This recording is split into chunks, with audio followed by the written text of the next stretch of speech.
জামালপুরে বাসে অগ্নিকাণ্ড এবং বাস শ্রমিকের উপর হামলায় জড়িতদের গ্রেপ্তারের দাবিতে ধর্মঘট পালন করছে গণপরিবহন মালিক সমিতি এবং শ্রমিক ইউনিয়ন।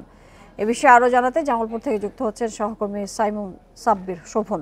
সাইমুম, এখন কি পরিস্থিতি, তাদের দাবি দেওয়া, এখন তারা কি বলছেন এবং এই বিষয়ে সমাধানের জন্য কোনো ধরনের কর্তৃপক্ষ ব্যবস্থা নিয়েছে কিনা? দেখুন, আমি যদি শুরু থেকে একটু বলি যে ঘটনার শুরু পরশুদিন 2 মার্চ রোববার সকালে জামালপুরের শরীফপুরে ঢাকা থেকে আসা একটি রাজীব বাসের সাথে অটোর সংঘর্ষ হয়, সেখানে একজন নিহত হয়। সেই খবরে কিন্তু বিক্ষুব্ধ জনতা সেই বাসটিকে প্রথমে ভাঙচুর চালায়, এরপরে অগ্নিকাণ্ডের ঘটনা ঘটায়। তো এরই জের ধরে গতকাল বৈষম্য বিরোধী ছাত্র আন্দোলনের একটি দল আসলে এই টাঙ্গাইল বাসস্ট্যান্ড মোড়ে একটি মানববন্ধনের আয়োজন করে। সেখানে তারা দাবি জানায় যে রাজীব বাস বন্ধ, সংস্কার এবং বাস মালিক সমিতিতে তারা পদ চায়।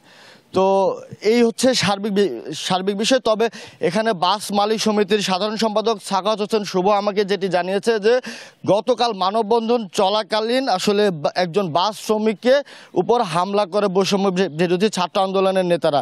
সেখানে সেই শ্রমিক ব্যাপক ইনজুর্ড হয়। তো এই ঘটনায় আসলে দেখা গেছে যে গত পরশু দিনের শরীফপুরে বাসের অগ্নিকাণ্ড আর গতকালকে ঘটনায় তারা দুটি মামলা দায়ের করছেন। সেই মামলার আসামিদের গ্রেপ্তারের দাবি এবং সড়কের নিরাপত্তার জন্য তারা আসলে এই বাস ধর্মঘটটি পালন করছে। শুধু বাস নয়, bus, CNG, private car, micro bus সহ যত গণপরিবহন রয়েছে সবগুলোতে তারা ধর্মঘট করছেন। তো এই ধর্মঘট থেকে বাঁচার জন্য স্থানীয় প্রশাসন আসলে বারবার কয়েক দফায় বাস মালিক সমিতি সবাইকে নিয়ে বসেছেন। তবে এখন আসলে কেমন এই বিষয়ে আমরা দেখতে পাইনি। সর্বশেষ এখন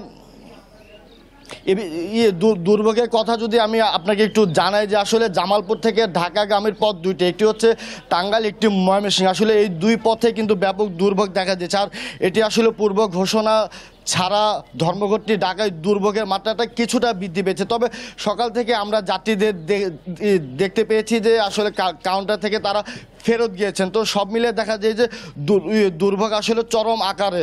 তো অনেক ধন্যবাদ আমাদেরকে বেশি তথ্য দেওয়ার জন্য।